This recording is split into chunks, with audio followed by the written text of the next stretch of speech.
Now, when it comes to teaching people how to do this business, there's not many people better at teaching this business than Jerry, and I think he can explain a little bit about that here in a second. He's got a little bit of background in teaching.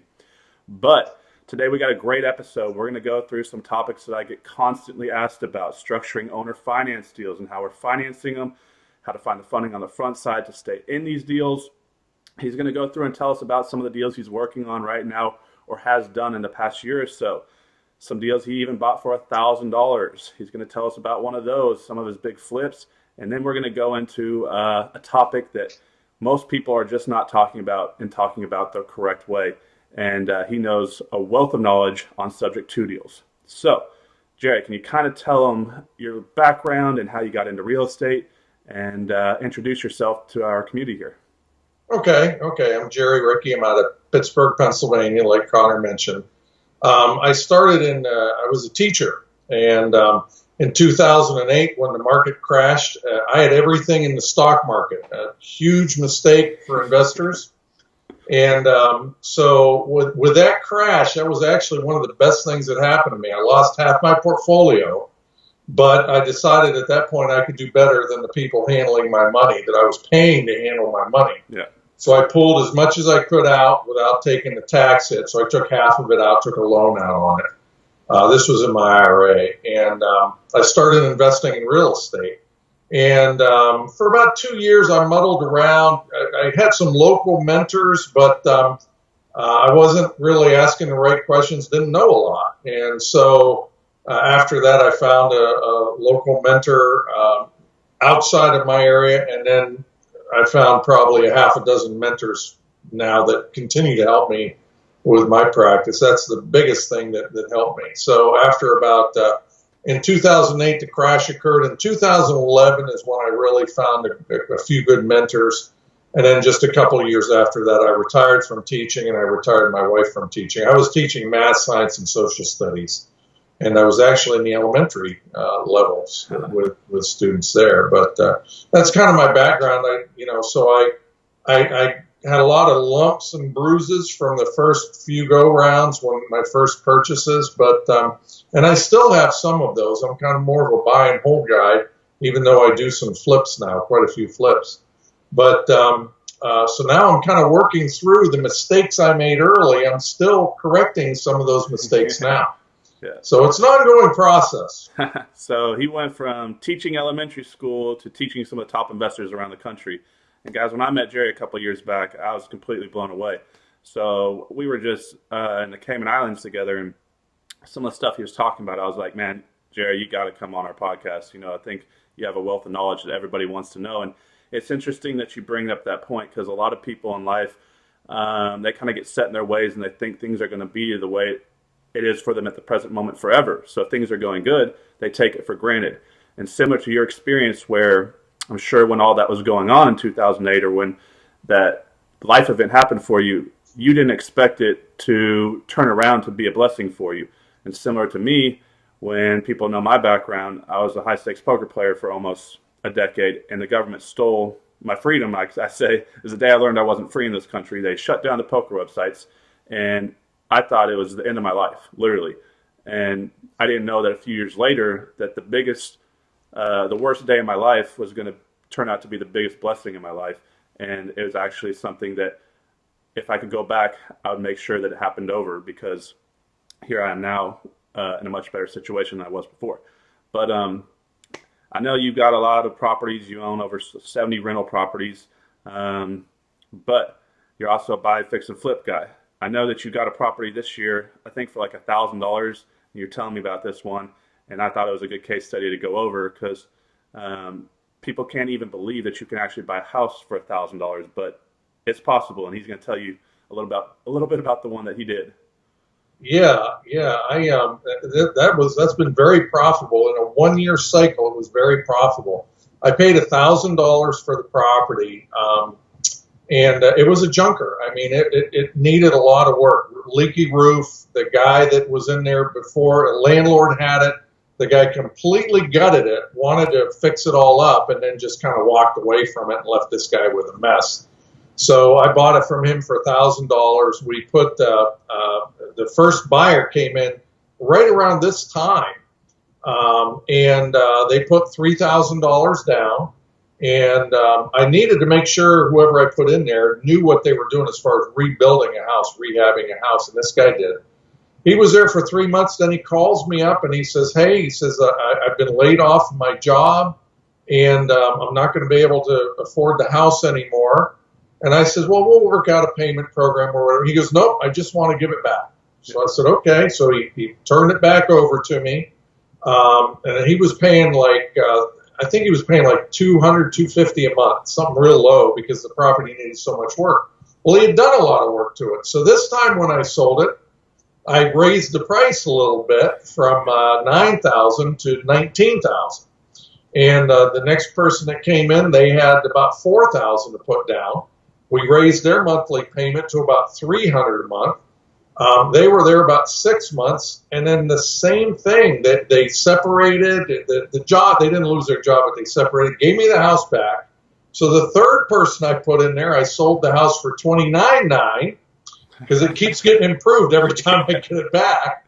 And they came in with $3,500 down. And so far, they've been really great. They've been paying on time, and they had a couple of hiccups there. We had a sewer line go bad. And that's a thing that you got to remember. You know, sometimes your clients don't have that money to put into a property. Yeah. So he called me up and he goes, "It's going to be $2,500 to fix this sewer line that the city won't fix. It was their problem." So we put the money up for that and then just put it on the back end of his note. And he was thrilled with that. He was really happy that we were able to come up with the money so that his sewer lines would work coming out of the house. And so sometimes you have to do that. So, you know, I made over $9,000 plus the monthly payments in 1 year on $1,000 investment. Not too bad. That's pretty good. And the best part is, guys, if you kind of get what he's saying is, even though in this business we want our tenant buyers to succeed, sometimes they just can't. But he had to take the property back. I'm sure. What did you do? A deed in lieu of foreclosure, or how did you? He just signed it back over, or? Yeah, they just signed it back over. Yeah. I did tell them, you know, normally I'll give them $400 or $500 if they return the property to me in like a broom swept condition. None of them asked for that, and they actually had the property in pretty good shape. Actually, it was better every time I got that one back. Now that's doesn't happen all the time, but in that situation it did. So he literally has got his property being fixed up and rehabbed while they live in it. He's not having to. So he bought the house was in bad condition, guys. He didn't fix it up. They fixed it up while they're living in it. So he sold it to them on payments, and so literally he was taking a better house back each time, and he was getting to resell it and remake. So $3,000, $4,000, $3,000. He's getting $2, $3 for every dollar he put into the property multiple times in 1 year. So that's a pretty great deal right there. I think everybody would be happy to find one of those. Now, one of the big things that you're known for is your owner financing and your being ability to structure deals. I'm sure you did a lot of them last year. In fact, I know you did. Can you give us, let's just take a minute and do a couple quick case studies and kind of how you structure these, and maybe how you, we'll get into subject 2 later, but maybe how you finance them on the front end and kind of wrap them, or anything that you think would be helpful for a new investor that's just trying to experiment getting into owner financing. Okay.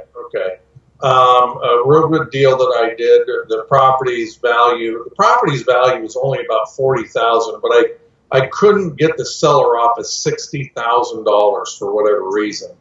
And you know, sometimes they have that mental picture, and it's a mental block. And you know, you don't want to get to a point where you're an adversary. You always want to be on their side.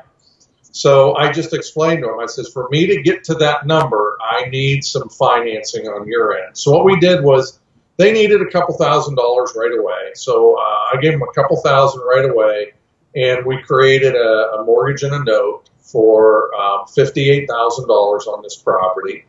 I turned around and wrapped that. It was a 4% loan, 30 years. Okay, so they were going to get roughly $270 a month for 30 years. But once my new buyer refinances, they would be cashed out. So we set it up. The payment structure was good. I ended up selling that house for $89,900. with financing. Now that individual put $9,000 down, and they were paying about $700 a month to me. So it cash flowed very well, and I got a nice pop down, okay, on the front end. What I didn't know back then was non-recourse financing, and if you have an IRA or something like that, any kind of note that you sign up when your IRA is non-recourse. So I said, well, I'm going to use that in all of my seller financing there.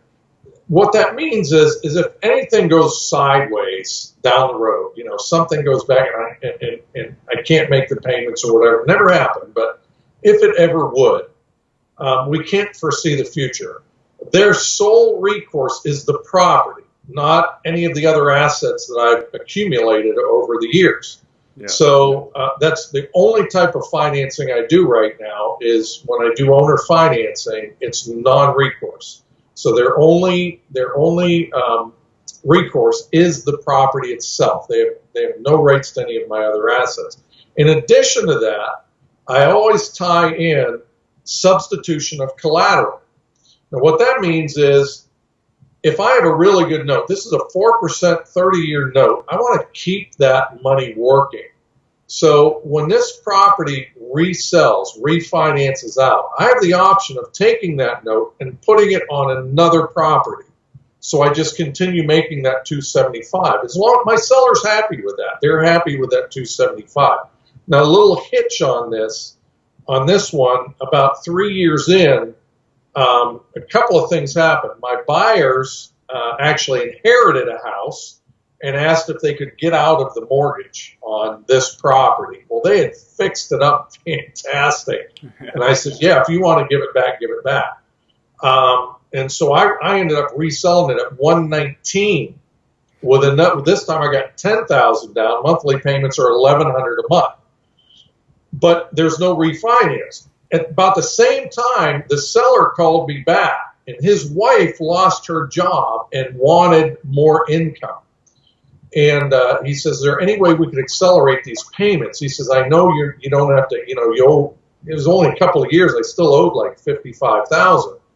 And he says, is there anything you can do? And I says, well, yeah. I says, but what, you know, if I'm going to pay more per month, I need a bit of a discount. So he says, well, what if we take that down to $45,000? He says, we'll take that down to $45,000. Could you do $500 a month? And I said, yeah, I could do $500 a month. I said, but I tell you what, if I jump it to $750 a month, would you be okay with it completely amortizing out in 5 years, which is a 0% loan now? And he agreed to that, but I had such good cash flow on this property, I just wanted to accelerate the payment. So now in 4 years, I'm going to have that property free and clear, rather than having another continued mortgage payments on it. Yeah. So we refinanced it. He gave me a discount on the amount, the principal balance outstanding, and then I structured it so that it was a 0% loan paid off in 5 years. So it worked out real well. Yeah, I mean, he touched on a lot of really important stuff there. The safety, non-recourse, protecting his interest financially with the substitution of collateral. And he brought up once again, guys, this is the second time he's told you he's sold a property on payments. The homeowner that moved into it put their own money into the property.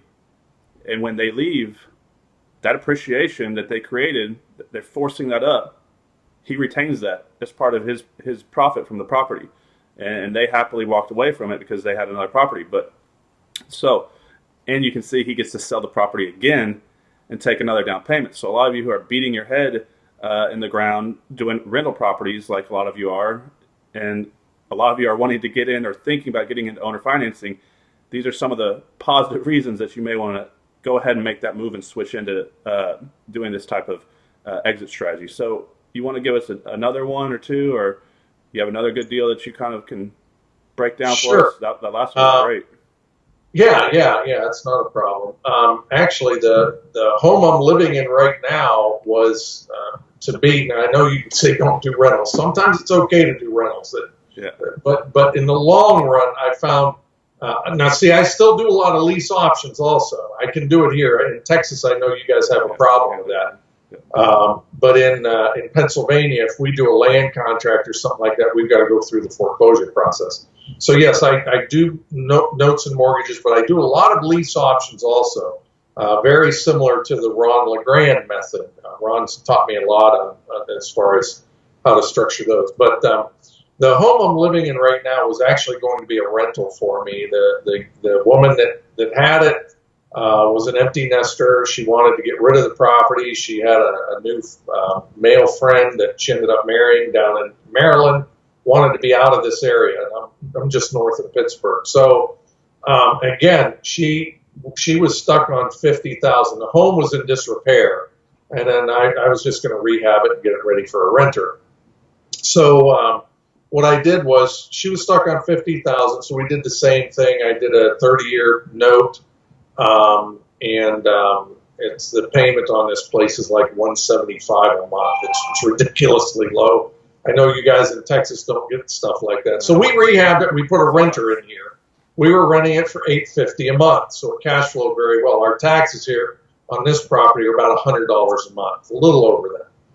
And so it was cash flowing very well. Turned out our renter ran into some financial difficulties. They had to move out, and at about that time we had our house up for sale. It was closing, and my wife mentioned that this property was very close to her father, so we decided to move down here to be able to be a little bit closer to him. And so I had to rehab it again. And, you know, when you rehab it for a renter, that's one thing. When you rehab it for yourself, it's a whole nother ball game. So we ripped the kitchen out. We ripped most of the bathroom out. We still have another bathroom to do, but we're kind of rehabbing it as we go now. But we fixed it up quite a bit before we actually made the move into the property again. But this is a real nice deal. She just wants $175 a month. She's going to get that for 30 years. And the home, the value of this home is average for this area. Now that it's fixed up, it's worth about $150, $160. That's really all it's worth, you know. But for this area, that's average. And I'm quite frugal in the way I spend my disposable income. You got to remember, your house is not an asset.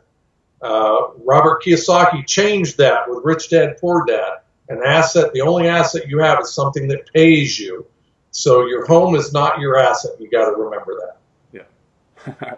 All right. That's, most people constantly overlook that fact, and they're always thinking, well, I got all this money in my house, and you know, I don't know what your opinion is. What are you thinking? You know, everybody, the big buzz, right? When's the next crash? Do you have an opinion on that, or? You know, my crystal ball is just not that good. Kiyosaki says it's going to be in 2017. The Norris Group, which kind of focuses in California, say it's going to be before 2020. The only thing I can tell you, if you're buying right, your property should always cash flow, even if you have to make them rental properties temporarily. So that's always my guide. I don't really care what the rest of the economy does or if the crash occurs. As long as my rents will keep me in cash flow. You got to remember, residual income is the key to your financial freedom, not your job. It's residual income that will be the key. You found that out, Connor. Yeah. You found that out the hard way when the government they moved your cheese. You know, it was gone, you know. Yeah. So as far as a crash, it's going to happen again.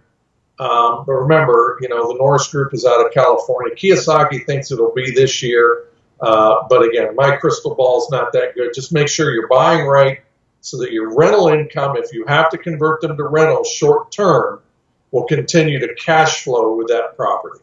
Yeah, and that's a pretty common answer I get. Most experienced investors, they're not really worried about the crash. In fact, I know a lot of them, they're kind of hoping we see another correction because they want to come up and scoop up properties at the bottom, and they're kind of hoarding cash in their business right now and preparing for it. Right. Okay.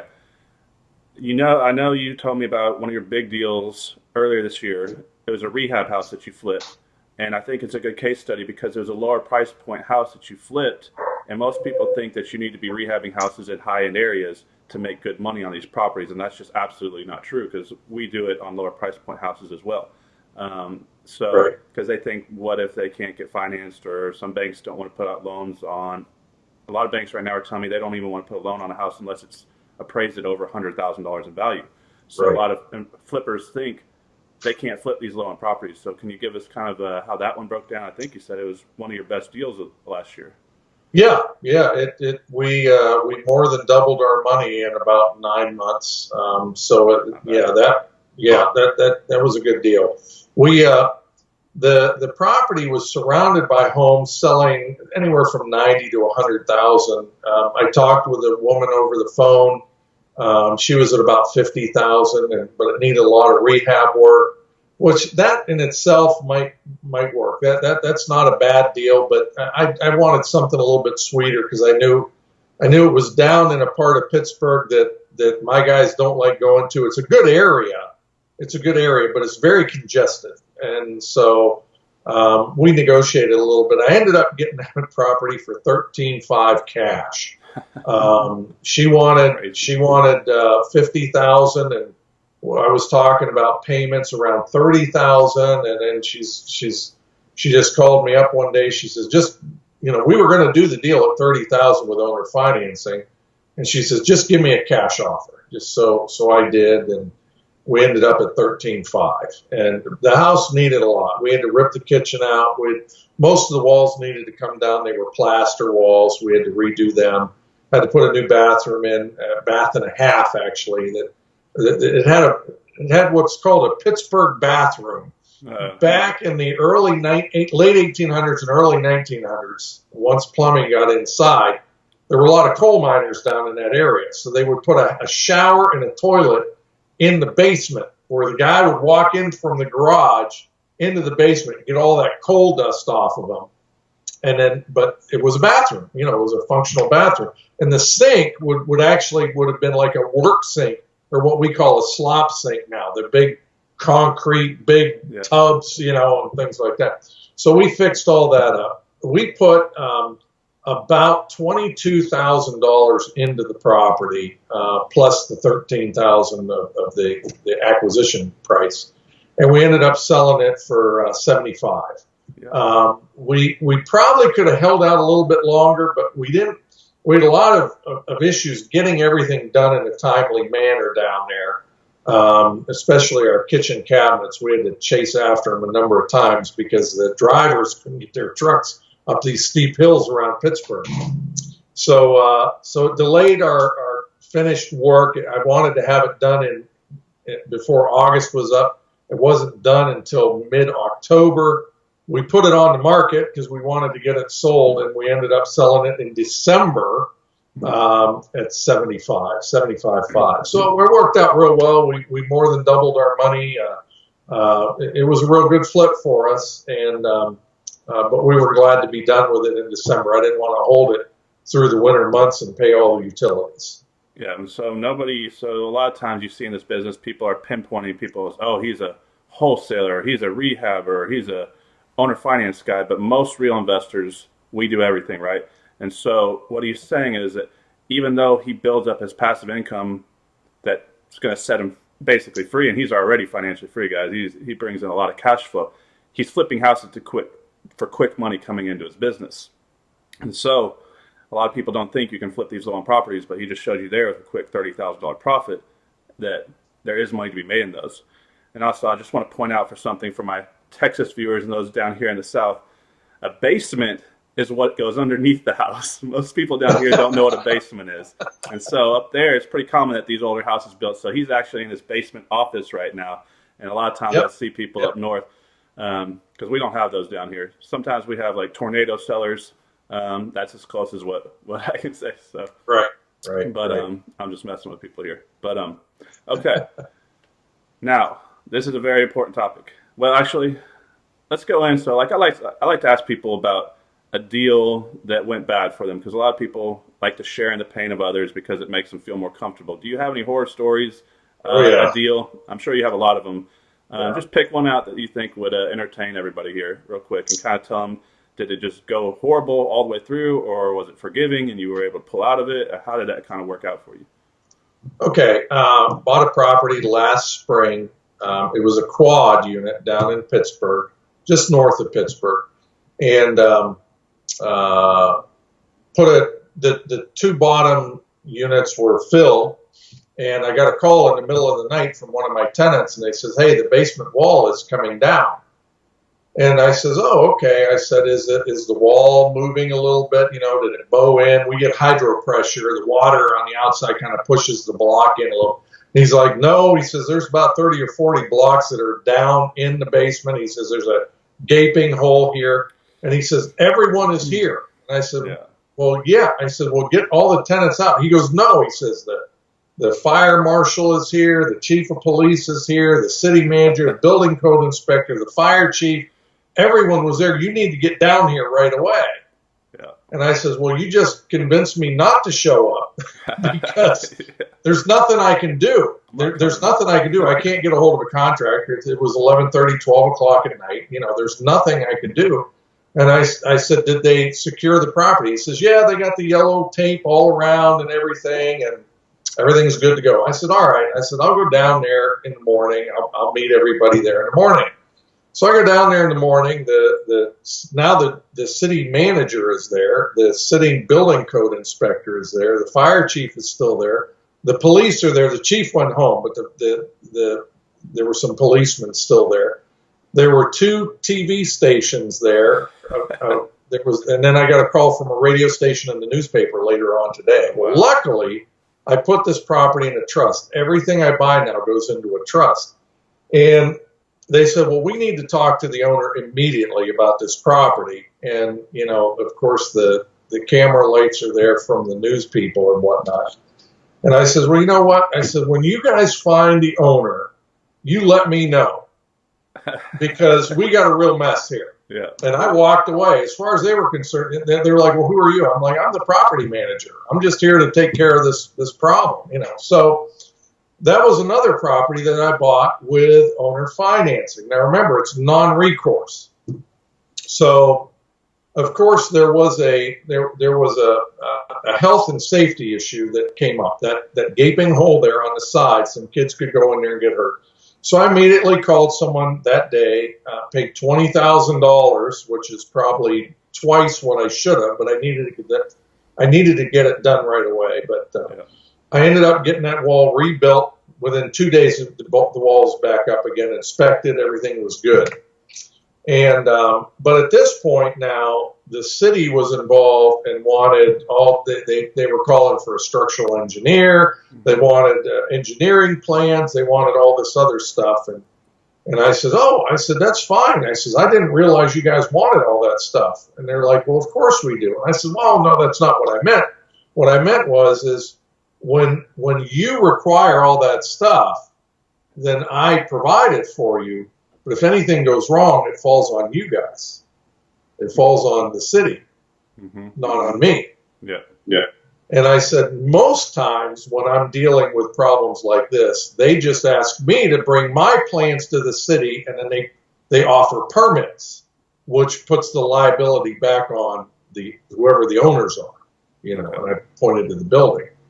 So at that point, they agreed with me. They says, "You know what? We're going to let you submit your plans to us, and then we'll just write you out the permits so you can go ahead and get this done." So we kind of dodged that bullet. But that being said, the cities, a lot of times you run this stuff through them, and then they ask for more and more and more and more. So I'm not that type of an investor. I'm not a contractor. I don't want to deal with 20 different city managers, each having different ideas. There'd be a council of people on that. So I just decided to try to sell the thing. In the meantime, I did call the seller and said, "Hey, I put 20 grand into this place. I can't make those payments anymore. This is a non-recourse note. You sold me this building that's kind of junk. And so I'm just, if you're demanding these payments, I'll just give the property back." Well, he didn't want to do that. Yeah, of course. And so I went out and thankfully, like 2 or 3 days ago, I just found another buyer for the property. And so I'll recoup all of my money, but I won't make anything on this one, but at least I'm not going to be 20,000 in the hole and just moving forward. So I was able to, there is person that we made out of this, and we were able to get it sold. Sometimes just escaping is the best thing to do. And so what?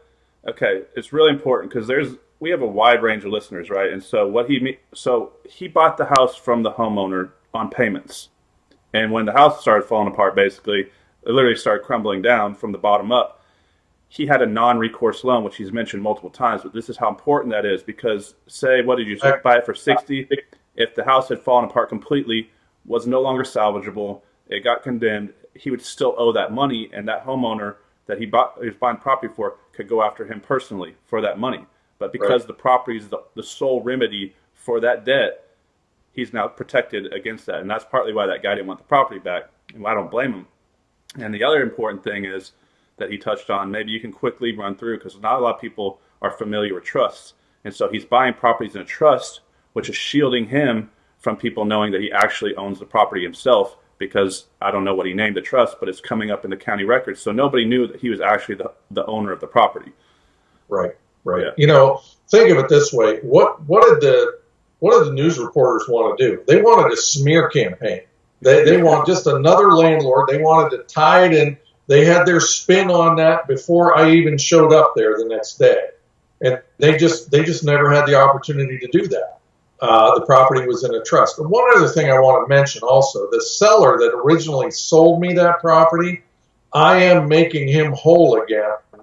He was so fed up with this process because it was taking some time. He was going to write a satisfaction of mortgage and just write off the debt. And I said, that's fine if you want to do that, but give me some time to see if I can't remedy this. And I am making that seller whole again. He's going to get every dime that we originally signed for on that property. And that's important too, because, you know, I came from a small town, and my name means a lot. And it will for you also. You'll make a name for yourself, and sometimes you're gonna do some things that aren't very good for you personally, but you've got to take care of everybody in the deal. That's what I've always tell my students. You got to watch out for everybody in the deal. So yeah, that was the reason that I always do non-recourse, is exactly what Connor says right here. That property itself is going to hold for the value of that note. That the only recourse they have, it'll be secured by that property and that property alone. Yeah, and that's a big point on building your personal brand. You always want to do what's right, because things are going to go wrong. And on a human level, you don't want to wake up at 80 years old, looking back, reflecting on your life, knowing that you did things that you probably shouldn't have done. And there's a lot of, and I think I've ran across most of them, all of them probably, until I run across another one. But there's a lot of sleazy people in this business. So when you find a guy of character like Jerry, you know, they're hard to find right now, but that's part of the reason why he's so successful. And I think I kind of can share in his feeling towards the media. I had my own situation where, yes, they're just looking to stir things up. And I think you know about my story about I purchased a property from a homeowner who I thought was the homeowner, but that homeowner was actually murdered by an individual.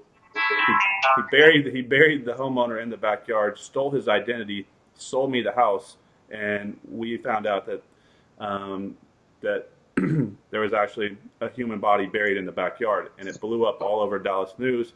The reporters were blowing me up for months, just they were writing all sorts of crazy stories out there. So yeah, the last thing you want to do is get tangled up in something like that when they're just trying to sell newspapers. So you have to shield yourself from that because of the land trust. So it's just an extra layer of protection. Now, Jerry's kind of like one of those guys, he's so smart. Like, I wish I could have like a little USB drive or something to like plug into his brain and download it and then somehow upload it into my mind. So if you figure out how to do that, you're probably going to be a trillionaire, because we can just share in the intelligence of others that have come before us. But we're going to talk about subject to deals. And this is something that pretty much everybody's doing wrong or not talking about correctly. You can't even find really much good information out there. And Jerry's an expert on these. He does a lot of them. And he's going to kind of talk about subject to deals, how to do them correctly, how to do them safely, how to profit from them, wrap them. And I think you're going to really enjoy what he has to say about this, because I don't know many people that know much more about doing these types of deals than he does. Okay. When I started into real estate, I didn't have a lot of cash. I had a little. But I was a teacher. I wasn't making a whole lot of money at the time.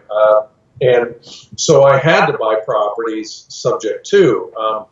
The first couple of properties that I bought, I put a lot of money down, and all of a sudden I was out of the game because I didn't have that 20% down that the banks wanted anymore. Yeah. So I had to figure out how to do subject to. And so early on, I did a lot of subject to deals. And again, the mentors that I had at the time, I wasn't getting all the information I needed to make it a good deal. Okay, and the key things that I'm working on right now, there's a couple of deals that I'm still working on them because of that, because I structured these a little bit wrong when I first started out. So what I did was I just deeded the property to my entity, okay, and then just started taking over payments. I did get an authorization to release information. Most of you should get that. You need that information because you need to know if it's an adjustable rate mortgage. You need to know if it's a fixed rate mortgage. You need to know what the term is on it, what the payments are, what the escrow is, the condition of the loan, and who actually has it. A lot of times they're sold.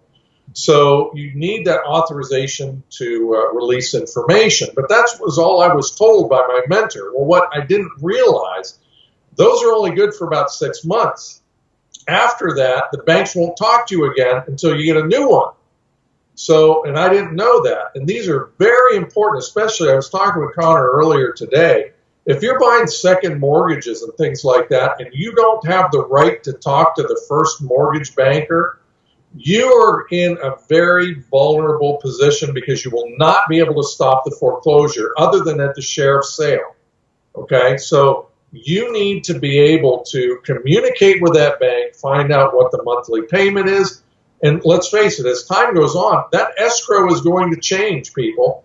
You're going to have changes in insurance fees. You're going to have changes in taxes. And that if that escrow ends up short and that monthly payment goes up, the bank may take the first payment, but they're going to send you a letter. And if you're not in communication with them, you're never going to receive that information. So the first thing I do, you get the authorization to release information. That way you know that before you actually change the property, before you actually change hands on the property, you need to have all that information. The second thing you need to have at closing is a durable power of attorney that allows you to talk directly to the bank only on that property for that particular finance aspects of that property. Okay. And you'll need that as in a durable power of attorney. Each state is a little bit different. Pennsylvania added a whole bunch of stuff on the end of our durable power of attorney, pretty much saying we have a fiduciary responsibility to the seller or to the person who's giving you that power of attorney. Yeah. So you need to make sure you get that. The second area that people mess up all the time, also on that durable power of attorney, when I send that to the bank, I also tell the bank this is where all correspondence goes from now on. And that's sent directly to me. I need to know if the monthly payment changes. I need to know if the escrow changes. I need to know if there's any hiccups that I'm unaware of. Okay, so I send the durable power of attorney in, and I change the mailing address. So that all that information comes to me along with the telephone number. They call me directly. The second area where most people make mistakes is in insurance. Okay, every house has a homeowner's policy on it. Okay, but if you take a property over and you do a lease option, you have to change that policy from a homeowner to a landlord policy. If you have a fire and that place burns down and you still have the original homeowner's insurance policy on there, the insurance company will not pay. Yeah. They won't pay at all. So you need to change it over to a new homeowner's insurance policy if you're doing where you're putting them in on a mortgage and a note, and they're actually your new buyer's on the deed. Yeah. They need the new homeowner's policy in their name, but you need to be additionally insured. There's two ways that the insurance company looks at this, and two phrases that you need to remember. Additionally insured, have you or your company's name on there, or you or your company's name as an additional loss payee. Okay, one of those two. So that way, let's say there's a fire in the house. The original homeowner, if that policy was in place, the original homeowner might get the check on that. Okay? But if your name is on there and the new buyer's name is on there, it takes all three of you to sign off on that check. And it's my job to make sure all parties in that transaction are protected. The original seller needs to make sure that if there is a problem on that property, that property is going to be fixed up. And the new buyer needs to make sure their property is going to be fixed up also, and the seller's not going to run with the check and go off to where we were in Grand Cayman. Okay, so just to recap, so subject to purchases, we're purchasing property subject to the existing mortgage staying in place. So in the beginning, when he starts talking about making sure you get authorization to release information, you want to know what you're buying, right? And then the important thing is he's trying to protect himself. And I think he did a great job of kind of outlining that. And guys, if you're not switching your insurance, you're in a very vulnerable spot because properties do burn down. One just burned down literally a block away from a house that I own. So I hope that they had everything in place because, you know, who knows what's going on in the behind the scenes. And if they didn't do the right thing, you know, they're in a world of hurt. So I know that subject to deals are pretty commonly looked at right now by new investors as a great way to get into rental properties or create owner financed properties or to get into cash flow when the banks won't work with them. That's probably the most common reason someone wants to do a subject to deal is they can't get a bank loan on their own, so they think they'll just take one over. But it's not as easy as people think, and it's pretty risky if you don't know what you're doing. And so you want to have someone like Jerry who's an expert. And I know that you're still doing you're open to partnering with people around the country, right? Because a lot of times you're not just taking over the debt. You have to catch up back payments. You have to catch up back taxes. You may have to put some rehab in the property, and sometimes the sellers want a little piece of their equity. So you're not always just able to get a free house is what people say, oh, this is just pick up a free house. It's not just a free house. Usually you're leaving a little bit about money in it. So the experience that you bring to one of those deals, you know, first of all, is more valuable than the deal itself. And sometimes you want someone to stand next to you just in case you get in a situation that you can't get out of.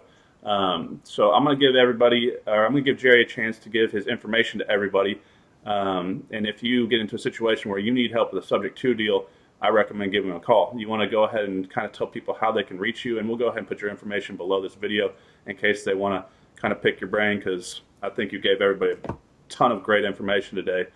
This was a great call. I appreciate you coming on here. Yeah, well, I'm glad I could help. Yeah, I partner with people all the time. I also have people just call me out of the blue, and I'm always interested in talking real estate. Connor knows that. But yeah, I do partner with people also. Sometimes you're looking at a deal and you don't know how to put it together. I can either buy that deal from you, so it might be a wholesale flip for you. Rather than going into the garbage can, you get a little money for it. I can joint venture partner with people if there's some rehab that needs to be done, or you're not sure of how to structure a certain deal with a certain seller, but you know it's a good deal. Mm-hmm. I can get involved there in a number of different ways. Joint venture, I can put a note on the back end of the property, so when you do cash out, you send a little my way. But generally, I can help you put more deals under contract that you may not be able to do on your own, whether I'm involved in that or not. If I can help you, I will. My contact information, telephone number is the best way to get a hold of me, 814-720-1625. My email works as well. I use a couple of different ones, but jerrycorresponds@yahoo.com is a good way to get a hold of me as well. And yeah, there's a number of different ways that I can help structure deals for you. And if I'm involved in it, great. If not, I'm happy to help you. I do believe in giving back. A lot of people have helped me and didn't get reimbursed for that. But if I'm doing a lot of work, I'm going to get reimbursed. So that's I don't blame you on that. Yeah, so I don't think anybody really is self-made. We all had help from somebody. I think the biggest propelling forward of my career was getting around people like Jerri and other people who are, I call them transaction engineers, people who understand the creative side of the business. Now, everybody can quickly learn how to wholesale, flip houses, rent houses, but when you get into more experienced types of investing, you know, notes, land trusts, IRAs, creating and selling partials, and all sorts of financing, you really want to make sure you have someone that can stand in your corner and kind of coach you through the process and help you through, because you can get into a situation that you don't want to be in quite quickly. So if you're in a tough spot and you don't know how to structure something, you know, I'd definitely recommend giving Jerri a call, because he may be able to help you get that deal done. So I appreciate you coming on here. I know you're a busy guy and you're probably out there doing a bunch right now, running around, got a bunch of houses to buy today. And I'm going to let you get back to doing your thing, but I appreciate you coming on here, and hopefully I see you when we're going in Alaska in September. It's probably the next time I'll see you. Yeah. All right, Jerri, great. Looks good. Thanks for having me, Connor. Yeah, appreciate you coming on. All right, take care. All right, thanks.